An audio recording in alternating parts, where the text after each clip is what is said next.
What's up, guys? Today we're going to be installing the GKTech RCCK, the rack center roll center correction kit. But I'll do a quick little close-up on this. But here is the kit. So it comes with these. This goes on the bottom of the knuckle here, and then you've got the bolts that hold the tie rods in, and also this to the I'm sorry, not the tie rods, this to the knuckle. So yeah, that's pretty much what you've got. I already have the car jacked up. We did a quick little lock test just to show the stock lock. All right, go ahead, Justin, turn it other way. All the way. That's all the way. You got me. Yeah, that's stock lock there. All right, other way again. And full right. That's full right. That's actually not bad. To be more flat, so you've got a flat contact patch right there. So that'll be cool. We got the wheel off. We obviously have the jack stands here. We're just supporting it on all three spots. The first things we're going to take off is we're going to try and take this top one off to get the outer tie rod off, and then we're also going to take off this cotter pin here, which is attached to this that holds the ball joint in, and we're going to take the ball joint off too, because the kit actually sits below here to extend everything out a little bit. So this is a 22, so that size is 22. We're going to hammer it off, and that should free that up. All right, we got the top bolt off of the inner tie rod now. Trying to get this lower. What we're going to do is actually we're going to loosen up that bolt there. This one right here, and then we're going to loosen up the bottom over here that holds the sway bar in, or I'm sorry, the pinch rod and the sway bar, so that we can drop the control arm. Alright guys, so loosening all those did help, and all I did was push this down real quick, and the knuckle is free. So the kit actually comes with all these individual little bits right here. So Justin's unwinding that one. Basically, we're going to put it from the bottom up, and you're going to be putting these on both sides. Make sure you feed it from the bottom up, and then you're going to tighten it as you put it on the knuckle. You've got this the extended portion goes on the outside where the tie rod normally sits, and then the little depressed version or portion goes where the ball joint would normally sit, right there. And then we fed the little threads through on the bottom here. And now what we're going to do is we're going to start tightening here until it starts separating here, backing it off a little bit, and then tightening the top. So we're basically going to start tightening the bottom. I guess till it goes in. You want to make sure it's nice and flush. So when you can see it kind of starts separating a little bit once you have it up here. You see that? So you want to back it back or back it off until it's nice and flush. And then you want to start doing the front as well. That one's going to use the big one.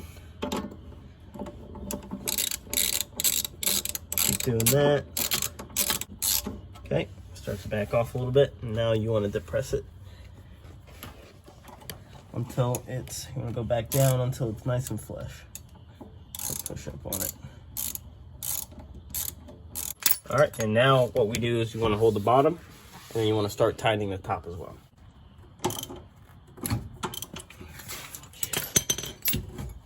Okay, we got that one good. Now you want to do the bottom, or the inner side. We got this tight. We got both of those tight. I had to redo the seating because I kind of screwed up. Now we're going to torque this one down to 30 foot-pounds, and then this big one we're going to torque that down to 70. Now the next thing to do is getting the tie rod shanks on. For now, we're going to put the ball joint back in.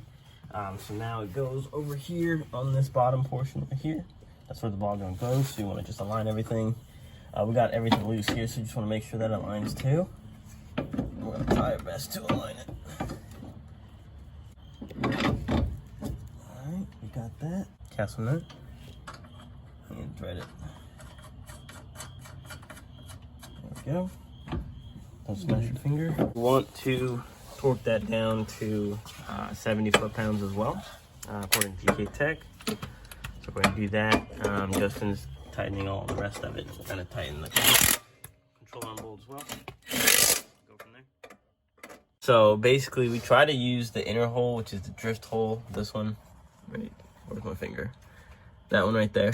But just, I did not have enough tie rod, and GKTech doesn't say you need extended.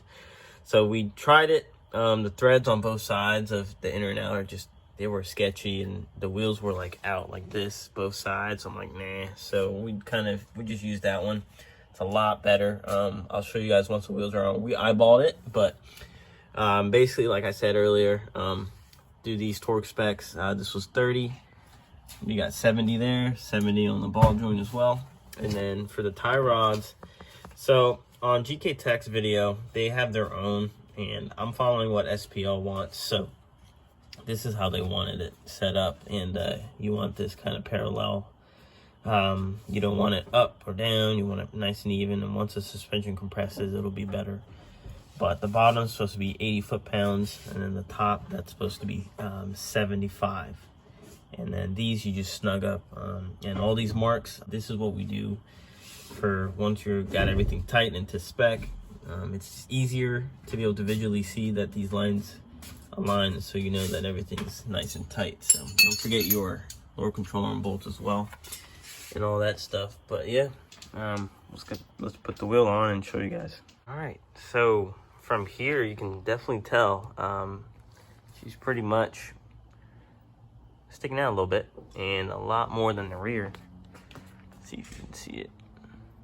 But yeah, good, I don't know, at least 10-20 millimeters out. So I like it. Looks really good. We pretty much eyeballed the alignment till I get a full alignment later this week. Like I said, we have to use the outside mounting holes for the tie rod, just because the inners just were way too freaking far out, toe out. Pretty much had to take out the washer reservoir in the front, and then kind of bang out little bits in places they were rubbing. We also raised the front about, what, 2 inches, would you say? Yeah, about 2 inches, both sides. Made sure the preload was pretty even. Kind of worried about here, that section, so I'll be keeping an eye on it, and just make sure, because you do not want to rub through that.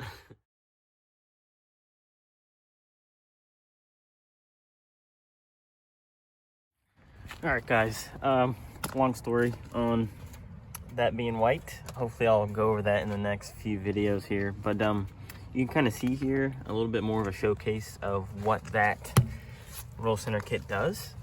If you remember, I kind of showed you guys what it looked like without it, and the wheel was more like this, contact patch was like this. So now you can kind of see a little better. It's nice and fairly flat. I'm running -4 camber right now, but yeah, you can kind of see a lot more flat, I guess, from the side and from forward. Good amount more, like 60 degrees of steering or something like that. All right, here it is from the other side. You can kind of see, I don't think the main point is for the other side to be as flat. You just want the leading tire to be flat. So yep, fairly good. I mean, the angle's pretty good.